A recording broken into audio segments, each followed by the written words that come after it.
It feels good to wake up in the win column as the Bears got their first win over the Cowboys yesterday. If you're fired up for Victory Monday, go ahead and hit that like button because coming up next, we got Overreaction Monday here on Chicago Bears Now.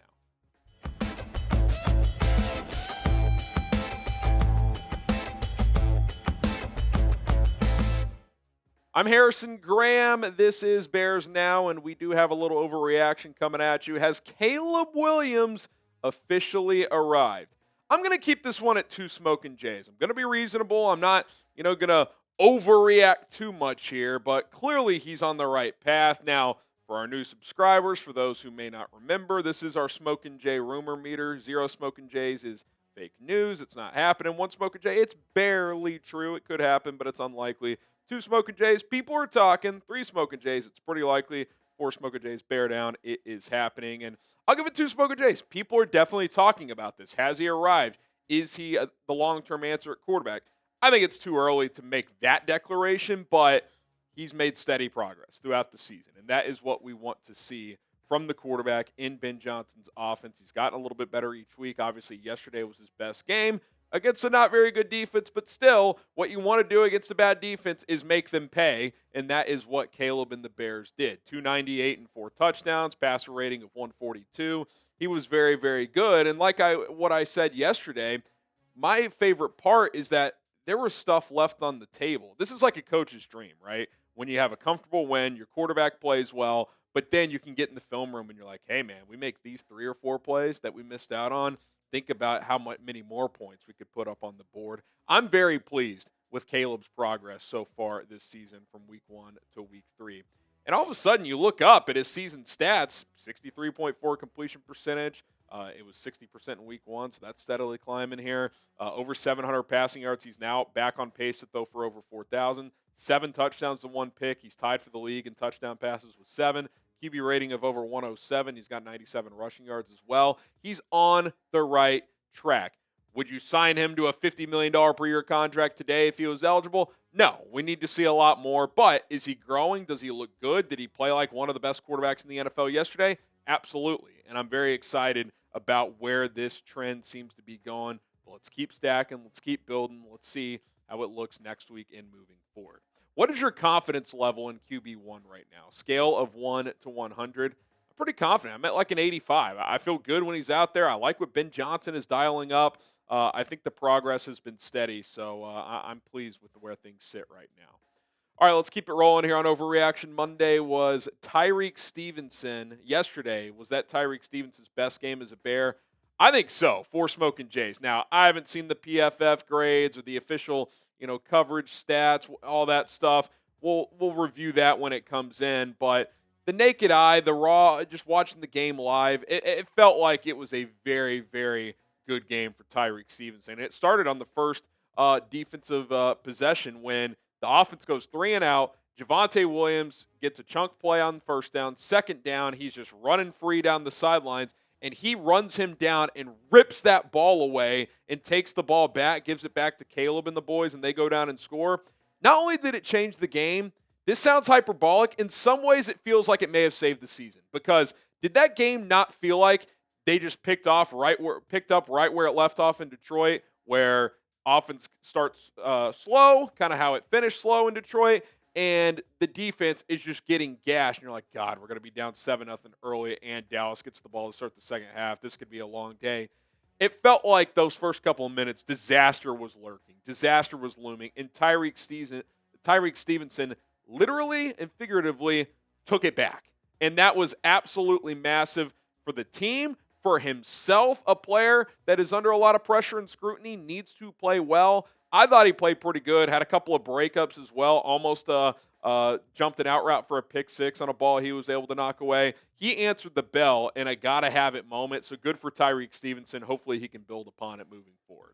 All right, more to get to in a moment, but today's show is sponsored by Brunt. The best working boots I have ever owned are from Brunt. Check it out today. Code chat, 10% off. Choosing work boots used to mean sacrificing comfort or durability. If they felt good, they didn't last, and if they lasted, they wrecked your feet. Brunt thought that was BS, so they built tough boots that feel great from day one. As a homeowner, there's always projects around the house to work on, and Brunt's boots are no doubt the most comfortable work boots I have ever worn, and they felt comfortable right out of the box. But they're not just comfortable, they are built to perform. Whether you need waterproof, safety toe, soft toe, pull on, or lace up, they've got options that can handle whatever job site you're walking into. Before I found Brunt, I can't tell you how many different working boots I tried and went through. I was always left with either foot pain, blisters, and they just didn't perform to the level that I needed them to, and certainly not to the level that Brunt's boots perform. Right now, for a limited time, our listeners get $10 off at Brunt when you use code CHAT at checkout. Just head to bruntworkwear.com, use code CHAT, you're good to go. Brunt was tired of the workwear brands out there cutting corners. You work too hard to be stuck in uncomfortable boots that don't hold up, so they built something better, boots that are insanely comfortable and built for any job site. For a limited time, our listeners get $10 off at Brunt when you use our code CHAT, like we said. That's bruntworkwear.com. Use code CHAT. You're good to go. After you order, tell them we sent you Bears Now by Chat Sports, and we would greatly appreciate it. Link and promo code in the comments and description of this video.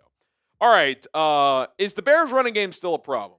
Yeah, it's still a problem. Now, the defining drive of the season in the third quarter to put the game away, 19 plays, 76 yards. They did run the ball 11 straight times, some different runs in there. I think, Zacchaeus on an end around. They found some tough yards there, so it wasn't completely bad yesterday. But in general, the running game, and especially the running backs, have just not been productive. Through 3 games, the Bears running backs have 61 carries, and I'm including DJ Moore's 6 carries out of the backfield in this. 61 carries, 208 yards, 1 touchdown, 3.4 average. I mean, that's well below average. Like, 4 yards per carry is like very, very average and mediocre. You're over half a yard less than that. I mean, you got to be, Eric Bieniemy talked about, like, we're looking for 4.5 a carry. You're a yard less than that. 1.1 yards less than that. You got to get more out of the backs. And listen, clearly this running back room isn't that talented. DeAndre Swift has his limitations with his vision. He doesn't shed a lot of tackles. Obviously, we'll see Kyle Monunga. I thought he had a few nice runs. His stat line kind of got skewed because of that negative 8-yard play where, he bounced off a tackler but kind of got pushed backwards a bunch and the forward progress reset. So that was kind of a funky one. He did have 5 carries for 24 yards outside of that. So there was some promise there. I don't know if the answer is you just give him a much heavier workload. If the Bears are lurking at the deadline and need to go trade for a back, I wouldn't rule that out. But in general, you've got to find more production out of your running backs than what you're getting right now.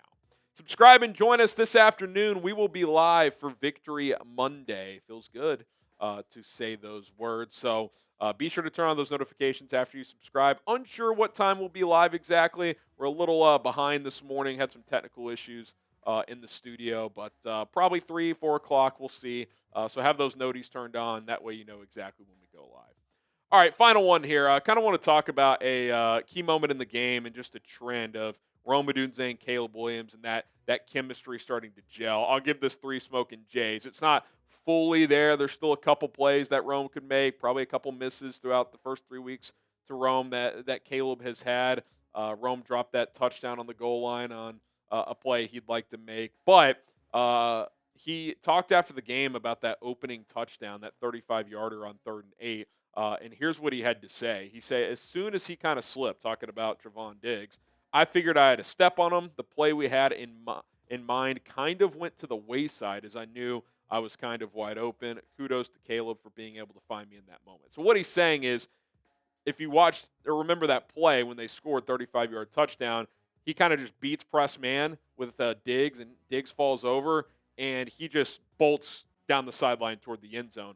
That was not a go route. That was not the call. So to be on the same page with Caleb on a 3rd and 8, because listen, Caleb's a young quarterback, third game in a new offense, second-year player. Rome's second-year player.